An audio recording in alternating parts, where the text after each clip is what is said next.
Shalom jemaat Tuhan, selamat pagi, puji Tuhan, ini hari yang baru. Tentunya kita harus mengawali hari ini dengan ucapan syukur, dan tentunya juga kita harus menjalani hari ini dengan penuh semangat dan berikan yang terbaik buat Tuhan. Sebelum kita kembali lagi beraktivitas, mari kita sama-sama memikirkan dan merenungkan firman Tuhan. Di pagi hari ini, sampai beberapa renungan ke depan, kita akan sama-sama belajar berbicara tentang mencari jejak kekudusan Kristen, ya, mencari jejak kekudusan Kristen.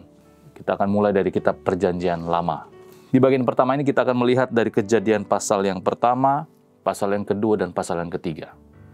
Kita tidak akan membaca semua pasal, tapi hanya ada beberapa ayat saja. Yang pertama kita akan melihat di Kejadian pasal yang kedua ayat 16 dan 17. Saya akan membaca buat kita semua. Lalu Tuhan Allah memberi perintah ini kepada manusia.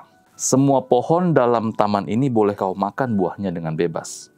Tetapi pohon pengetahuan yang baik dan yang jahat itu janganlah kau makan buahnya. Sebab pada hari engkau memakannya, pastilah engkau mati. Bagian yang kedua kita lihat di Kejadian pasal yang ketiga, di ayat yang ke-23 dan 24. Ayat yang terakhir, lalu Tuhan Allah mengusir dia dari Taman Eden, supaya ia mengusahakan tanah dari mana ia diambil. Ia menghalau manusia itu, dan di sebelah timur Taman Eden ditempatkannya beberapa kerub dengan pedang yang menyala-nyala dan menyambar-nyambar untuk menjaga jalan ke pohon kehidupan. Jemaat yang terkasih, kalau kita berbicara tentang kehidupan orang percaya, tentunya kita sebagai orang percaya, tentunya Tuhan berharap agar kita menjaga kehidupan kita dengan benar, menjalani kehidupan kita dengan mewarnainya dengan kekudusan.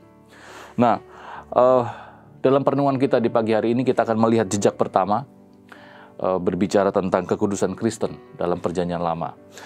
Kalau kita melihat kisah penciptaan yang kita baca dalam beberapa ayat tadi, mewakili pasal pertama sampai pasal yang ketiga, bahwa kita melihat bagian firman Tuhan ini melalui kisah penciptaan, kita tahu bahwa Allah itu, Allah yang menciptakan langit dan bumi itu adalah Allah yang kudus. Meskipun tidak dijelaskan secara detail, bahkan di dalam pasal 1 dan pasal yang ketiga, itu tidak, Allah sendiri tidak mengucapkan hal yang menyatakan bahwa dia adalah Allah yang kudus. Tetapi kita bisa melihat bagaimana perintahnya dan lalu bagaimana sikapnya.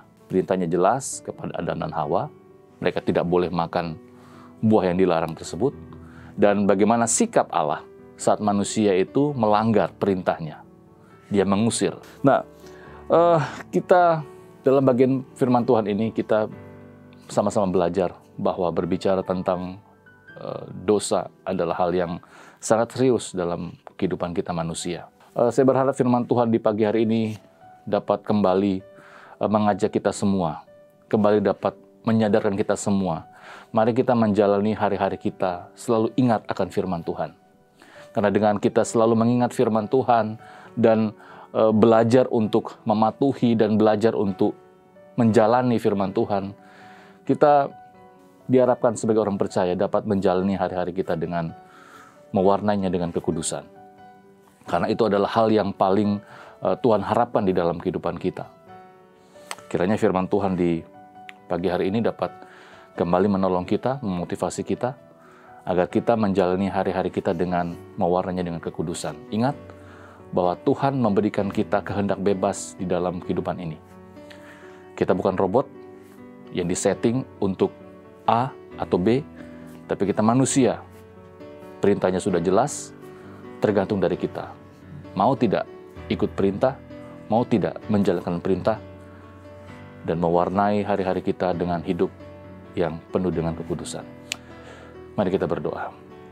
Bapa, terima kasih, kami bersyukur bahwa kami adalah umat ciptaan-Mu. Dan kami bersyukur bahwa kami sebagai manusia diberikan tanggung jawab menjalani kehidupan kami ini. Tentunya dengan tanggung jawab yang benar. Bagaimana kami harus menjalani, mewarnai hari-hari kami dengan kekudusan. Firman-Mu sudah jelas dalam kehidupan kami. Oleh sebab itu, sekali lagi mampukan kami agar kami menjadi pelaku-pelaku firman sehingga kehidupan kami sekali lagi sungguh-sungguh diwarnai dengan kekudusan.